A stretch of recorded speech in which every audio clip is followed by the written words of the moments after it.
story, and thank you very much. I just want to move on, viewers, because there's a very, very important story that concerns each one of us, aviation safety. An unprecedented admission in Parliament, the NDA government has officially confirmed instances of GPS spoofing. This is not simple jamming, but a dangerous manipulation of satellite signals detected at some of India's busiest airports, from Delhi to Chennai. Spoofing is when signals interfere with cockpit instruments and begin lying to pilots. When runway approaches become vulnerable to hostile interference, every second then begins to count. So you will not know where the runway is. You'll align wrongly with what you believe your instruments are telling you.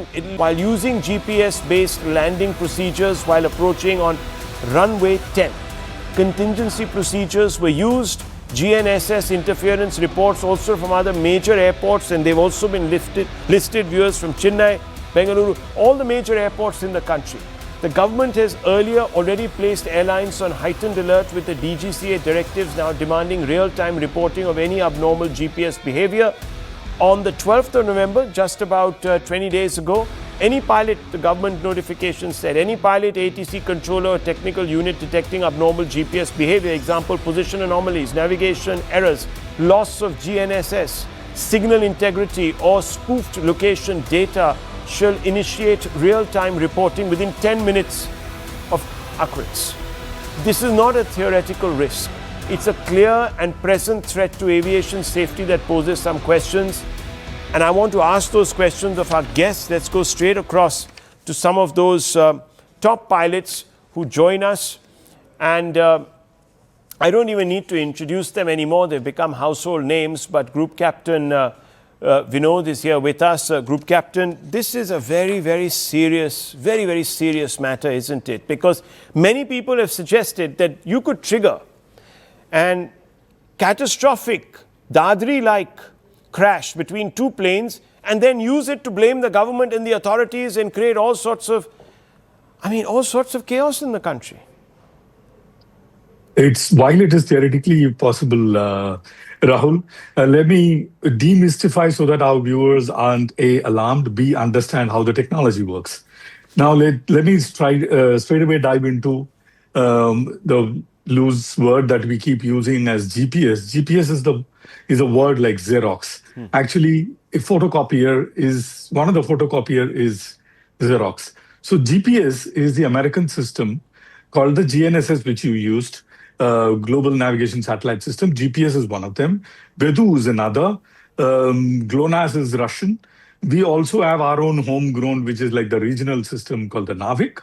And we have something called a space-based augmentation system, which looks at all the other systems and gives you an error correction signal called the SBAS, the space-based augmentation system, which in our case is Gagan.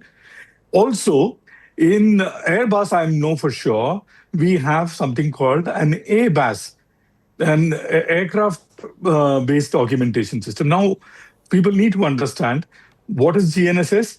All these satellites put together, it gives you your positional accuracy, or it gives you your positional information. Now, why do you need this positional information from satellite? Because it is more accurate. About a decade and a half or 2 decades ago, Rahul, we used something called an INS, inertial navigation system. Yeah. Now, inertial navigation system suffered an error over time, as in you may start off with a 0 error, 1 hour, 2 hours down the road, it was a cumulative error unless you update it. Lo and behold, here comes the global navigation system, which realigns your INS. So your INS is back to error 0, and it is doing every now and then. You correctly brought out aeroplanes which are dependent on the GNSS for approach and landing. We call it the RNP approach, required navigation performance approach, in which we solely use the satellite-based system. In some, we depart on a satellite-based system. We arrive and capture the instrument landing system on a satellite-based system. You understanding what I'm saying? Whereas an aeroplane which has an ABAS, I'll give you an example a couple of days ago. An ABAS, what it does is, it does 3 things, Rahul. One, it always checks on itself, called the RAIM, receiver autonomous integrity monitoring. Secondly, the INS system and this GPS system are correlated with each other. And when the correlation goes off track, it tells you GPS Okay. primary lost. And the third and the most, Rahul, I'll quickly finish. The third and the most important thing is at all times it keeps measuring each other's accuracy. So as far as the Airbus is concerned, there is no problem. Yeah, why is the two things we need to understand? Jamming, spoofing. Jamming, you jam the signal. Spoof, you fool the signal. The latter is more dangerous. More Over to you, dangerous. So Rukun. let me bring in Sanjay Leza, aviation expert. Sanjay ji, do Indian airports have adequate non-GPS backup systems to safely sort of manage spoofing-induced disorientation? And most importantly, do you think this current DGCA reporting protocol within 10 minutes is sufficient? Thanks for having me, Rahul. Of course, Wing Commander Augustine has rightfully pointed out the nitty-gritty of GPS spoofing as well as GNS. It's very important to note here that this typically happens around regions which have conflict. So we see it over the Ukraine, Russia. We see it over Iran. We see it in some parts of Siberia. We've always seen this as something that has been done to prevent, opposition aircrafts from seeing each other. This is the first time we are seeing it actually within India, within our cities, in our airports. Okay, we've seen it flying over Pakistan a couple of years ago, and many were reported. We're seeing a lot of this activity at the major airports, and I don't know if of course, pilots always have manual. If the ILS is there, they use that. Otherwise, to avoid GPS spoofing, multi-layered approach is necessary. Something that's known as CRPA, controlled reception path antennas, where they rely on ATC and ground-based navigation aids.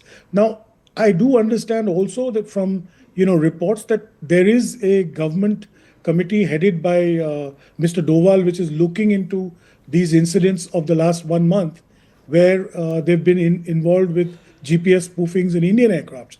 But I still think that we need to arm ourselves a little stronger, because I'm not saying this is, but it could be some kind of a cyber warfare, or So from somebody. where would this be originating, Mr. Leza? Where would this be originating from? It's I think Wing Commander Augustine wants to say something, but I maybe he would have a better idea. But as far as I'm concerned, I'm concerned that it could be within our country. Okay.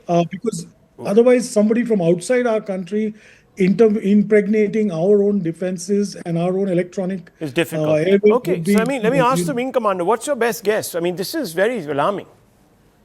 Absolutely.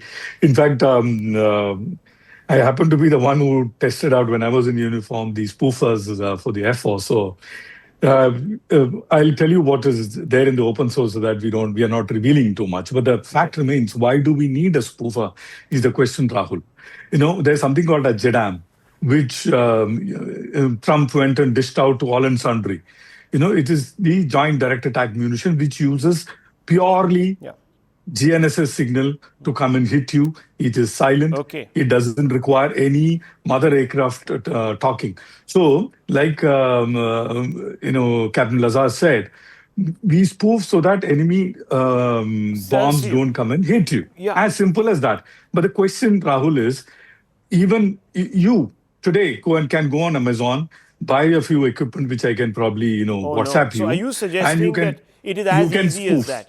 Let's not talk about this procedure, because I don't want to give ideas to anybody. But fundamentally, viewers, this is a clear and present danger. We really need to start building capacities to resist. And I think Sanjay Lezar and I think both the Wing Commander don't want to alarm anybody, but I think this really requires attention. We leave it at this. Really run out of time today, viewers. Palki Sharma Upad coming up with The Vantage.